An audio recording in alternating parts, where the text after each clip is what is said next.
ওয়াযকুর feel কিতাবি মারইয়াম إذ انتبذت من أهلها مكانا شرقيا Mariam শব্দটা শোনার সাথে সাথে সংসদে যারা বসা সমস্ত খ্রিস্টান সেদিন হু হু করে কাঁদা শুরু করলো। এরা কাঁদা শুরু করলো, চোখের পানি ছেড়ে দিয়ে এরা কাঁদা শুরু করলো। যখনই তারা কাঁদা শুরু করলো, আল্লাহ পাক রব্বুল আলামিন নবী তো স্থির মদিনায়। কতটা নবী কোথায়? মদিনায়। আল্লাহর নবী মদিনায় 80 জন সাহাবীকে পাঠিয়ে দেওয়া হয়েছে, তারা আশ্রয় পেল কিনা। অথচ আশ্রয় শুধু পাই নাই, বরং সেখানে তারা ওই সংসদের মধ্যে এখন সূরা মরিয়ম তেলাওয়াত করে শোনাচ্ছেন। আমার আল্লাহ এই মুহূর্তে ওই পুরা ইথিওপিয়ার পার্লামেন্টে নবীর চোখের সামনে হাজির করে দিলেন। সুবহানাল্লাহ। নবী এখন মক্কা থেকে ইথিওপিয়া দেখা শুরু করছে। কোনো টেলিভিশন নাই, কিছু নাই, সরাসরি চোখে দেখা শুরু করছে। ভাইরা আমার, আপনি অবাক হয়ে যাবেন, এই পৃথিবীর মধ্যে যত দূরদর্শন আছে, আমার নবীজি পবিত্র কোরআনে 1400 বছর আগে আল্লাহ পাক রব্বুল আলামিন বলে দিয়েছেন যে নবী মক্কায় আর 70 জন সাহাবী ইথিওপিয়ায়, প্রায় 2500 কিলোমিটার দূর পথ।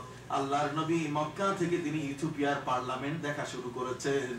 শুধু তাই নয়, ওরা যে চোখের পানি ছেড়ে দিয়ে কাঁদছে, চোখের পানি যে গড়াচ্ছে, এটা পর্যন্ত দেখা শুরু করেছেন।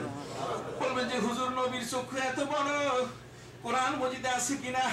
আমি বলবো অবশ্যই আছে কোরআন মজিদে। আপনি দেখুন, আমার আল্লাহ বলেন ওয়াইদা সামিউ মা উনজিলা ইলার রাসূলি তারা আয়ুনাহুম তাফিদু মিনাদ দাম'i।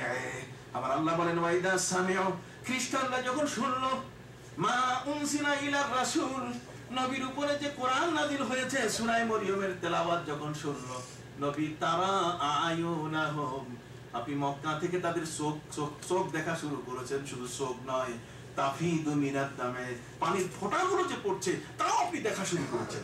কথা সুবহানাল্লাহ। নবী মক্কা থেকে তিনি ওই ইথিওপিয়া যদি দেখতে পান, তাহলে মক্কা থেকে গোটা জগৎ দেখার সুযোগ আছে কিনা? আছে।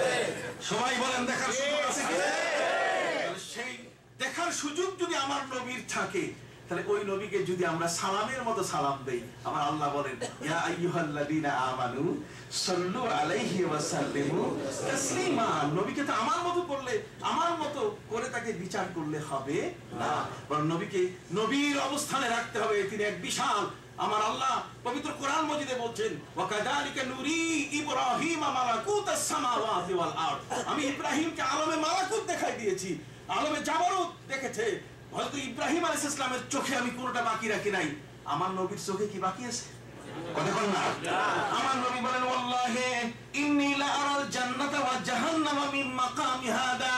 আমি রাসূল যখন নামাজে দাঁড়াই, তখন নামাজে দাঁড়ানো অবস্থা থেকে আমি আল্লাহর জান্নাত এবং জাহান্নাম দেখতে পাই। সেই নবীর উম্মত আমরা। বলুন সেই নবীর কি উম্মত? সেই নবীকে আল্লাহ পাক রব্বুল আলামিন বিশাল সম্মানে ভূষিত করলেন। তার মর্যাদা বাড়িয়ে নবী করিম সাল্লাল্লাহু আলাইহি ওয়াসাল্লামের উপরে নির্যাতন, মক্কার জমিনে অশান্ত এক পরিবেশে নবীর বিশাল এক কঠিন জীবন কাটছে। ওদিকে স্ত্রী মা খাদিজাতুল কুবরা মারা গেলেন, চাচা আবু তালেব দুনিয়া থেকে বিদায় নিলেন, নবী শোকের বছর ঘোষণা করলেন। এই সব ভারাক্রান্ত হৃদয় নিয়ে নবী সময় কাটছেন। ওদিকে পরবর্তীতে মদিনা মুনাওয়ারার হিজরতের এক কঠিন সফর, এবং হিজরতের পরে 10 বছরের এক বিশাল জীবন ব্যবস্থা, যা সারা পৃথিবীকে অবাক করে ফেলবে, সারা পৃথিবীতে জগতের মানুষগুলোকে দিক নির্দেশনা দিবে। এই সবগুলো মিলিয়ে আল্লাহ পাক রব্বুল আলামিন তার নবীকে এখন ডেকে নিচ্ছেন কোথায়? আরশে। বলুন কোথায়? আরশে। নবীকে ডাকতে এমন সম্মান তিনি দিলেন, আকাশের মেহমান, আসমানের মেহমান তিনি তাকে বানালেন। জগতের মধ্যে সেই নবীকে নেওয়ার জন্য তিনি বোরাক পাঠাই দিলেন। কি বোরাক?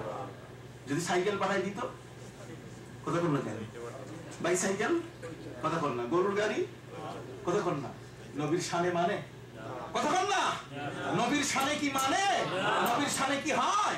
নবীর শানে ওই বাইসাইকেল নয়, নবীর শানে কনকর্ড বিমান নয়, নবীর শানে আল্লাহ পাক রব্বুল আলামিন জান্নাতি যানবাহন সেখানে পাঠিয়ে দিলেন বোরাক, সুপারলেটিভ ডিগ্রি। তার অর্থ এমন এক ইলেকট্রিসিটি, এমন এক যানবাহন, যে যানবাহনের উপরে নবী যখন পা রাখেন, যখন তিনি বসলেন, বসার সাথে সাথে তার ইয়াদাউ মাওদিআহু মাওদিআ নাযারি, ইয়াদা হাফিরাহু মাওদিআ নাযারি, যখনই ওই যানবাহনটা 2 পা উঠায় সাথে সাথে প্রথম আসমানের গেটে জায়গায় ধাক্কা লাগে। আল্লাহ পাক রব্বুল আলামিন তার নবীকে এখন নিচ্ছেন কোথায়? আকাশের মেহমান করে। আকাশের মেহমান করতে গিয়ে আল্লাহ পাক রব্বুল আলামিন তার ওই সিনা চাকের ব্যবস্থা করে দিলেন। বিশাল এক সফর। এই সফরের মধ্যে নবী পাইলট হয়ে ওই বোরাকটাকে পরিচালনা করবেন। সুবহানাল্লাহ। আমার মতো একটা মানুষকে যদি বলে আমি ইত্তেহাদ প্লেনের মধ্যে আসছি, যদি আমারে বলা হয় যে ইত্তেহাদটা আপনাদের চালাই নিয়ে বাংলাদেশে যাওয়া লাগবে, তো এর আগেই বলবো মাফ চাই। কোন জায়গায় টিকতে যে আবার কোন জায়গায় টিকবো, তো শেষ পর্যন্ত আটলান্টিকের উপরে সব শেষ। কি বলেন ঠিক কিনা? তো কাজেই আমার নবীকে আল্লাহ পাক রব্বুল আলামিন সকল জ্ঞানে জ্ঞানী, সকল গুণে গুণী বানিয়েছেন। বলেন সুবহানাল্লাহ। তার সম্মান দিয়েছেন এত বড়, ওই বড় সম্মানটাকে ধরতে গিয়ে আমরা দাঁড়াইয়া তাকে ইয়া নবী সালাম আলাইকা কই, কন্না সুবহানাল্লাহ। তার সম্মানটা এত বড়, আল্লাহ নিজেই বলেছেন সল্লু দরুদ পড়ো। আবার সালাম দিতে গিয়ে 2টা শব্দ ব্যবহার করছেন, ওয়াসাল্লিমু তাসলিমা। কন্না একটা হলো সাল্লিমু, তারপরে কি তাসলিমা। দরুদ তো পড়বই, কিন্তু আল্লাহ বলেন সালাম দেওয়ার মতো কি দাও, সালাম দাও। জগতের মধ্যে আমার নবীর উপরে সালাম দরুদ পড়ার জন্য প্রতিদিন সকাল থেকে ফজর থেকে আসর পর্যন্ত 70,000 ফেরেশতা আসতেছে। আবার এরা চলে যাওয়ার পরে আবার আসরের পর থেকে ফজর পর্যন্ত 70,000 ফেরেশতা নবীকে সালাম দিচ্ছে। কোন সুবহানাল্লাহ। আর আমরা সালাম দিতে যাইয়া ওখানে কোমর তেরা বাঁকা হয়। কথা বুঝেন নাই? যদি কই ভাই একটু খাড়াইয়া দেন না, কই না বইয়া দেই। তো আমি কই যে বইয়া দিবেন, কই হুইয়া দেন। কথা বুঝেন নাই? মানে শুইয়ে দেন। যখন কোমর সোজাই হয় না তখন কোমরটা একেবারে হুইয়া দেন। কথা বুঝে গেছে? ভাইদের খেদমতে আরজ করতে চাই, তাজিম যুক্তি আপনি মানবেন না কেন? যুক্তি শুধু নয়, আমি হাদিস থেকে আপনাকে বলি। আমার রাসূল বলেছেন ইদা আতাইতুমুল গায়াতা ফালা তাস্তাকবিলুল কিবলাতা ওয়ালা তাস্তাদবিরুহা ওয়ালাকিন শাররিকু আও গাররিবু। আমার রাসূল বলেন তোমাদের বাথরুমগুলো এগুলো যেন কাবামুখী না হয়। আমাদের বাথরুমগুলো কি কাবার দিকে? সেদিকে ফিরে কেউ পেশাব করে, কেউ সেখানে বাথরুম করে, কেউ করে না। কেন? এখান থেকে আমরা কাবা ঘরকে কি করি? সম্মান করি। আপনার বাড়ি আজকে মিশিগানে আপনি অবস্থান করছেন, মিশিগান থেকে ওই কাবা ঘরের দূরত্ব কতটুকু? বাংলাদেশ থেকে কাবা ঘরের দূরত্ব হচ্ছে 4,500 কিলোমিটার পথ।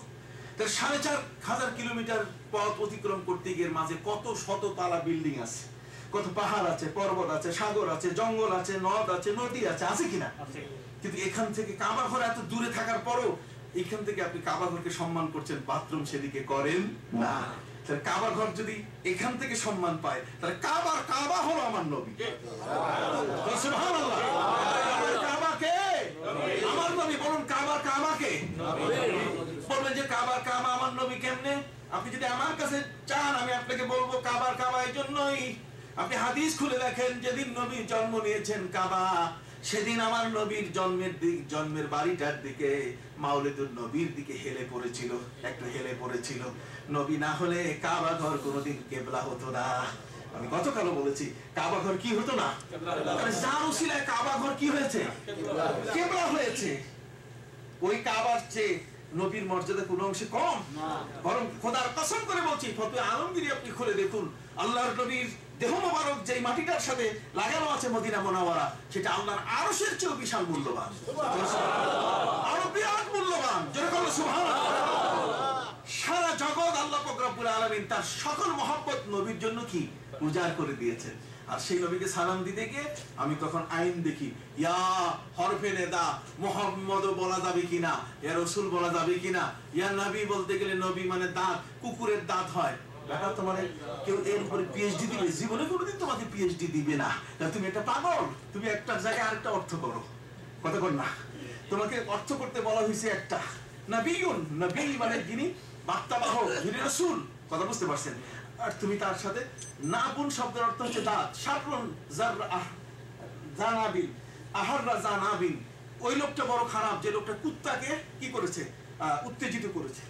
শাররুন আহাররা জানাবিন, নাবিন শব্দের অর্থ হচ্ছে দাঁত। নাবিন নুয়ালিব বা নবীউন, এখানে বা আগে ইয়া পরে, ওইটার সাথে এটার কোনো মিল নাই। কিন্তু নবী বলতে গেলে বলছে কি কুত্তার দাঁত। ইয়া নবী মানে হে আমার কুত্তার দাঁত। আমরা বলে নবীকে কুত্তার দাঁত বলে থাকি। এ সমস্ত ব্যক্তির ওয়াজ শোনাও জায়েজ নাই। নবীর মহব্বত যেখানে, নবীর মহব্বতের ক্ষেত্রে আশেক যারা, আশেকের ভাষা নিয়ে তুমি সমালোচনা করছো। কথা বুঝে গেছে? আমি আমার ভাইদের খেদমতে আরজ করতে চাই, কারণ নবী রাসূল করিম সাল্লাল্লাহু আলাইহি ওয়াসাল্লামের প্রতি আমাদের শ্রদ্ধা ভক্তি যত দিব তত আল্লাহ খুশি হবে কিনা? বলেন যে কেমনে কোনো দলিল আছে কিনা? আসেন আমি কোরআন থেকে দলিল দেই। ইন্না আরসালনাকা শাহিদাও ওয়া মুবাশশিরাও ওয়া নাযীরা লিতু'মিনু বিল্লাহি ওয়া রাসূলিহি ওয়া তু'আযজিরুহু ওয়া তুওয়াক্কিরুহু ওয়া তুসাব্বিহুহু বুকরাতাও ওয়া আসীলা। আমার আল্লাহ বলছেন নবীকে যত পারো বেশি সম্মান দাও, খবরদার নবীরে কষ্ট দিও না।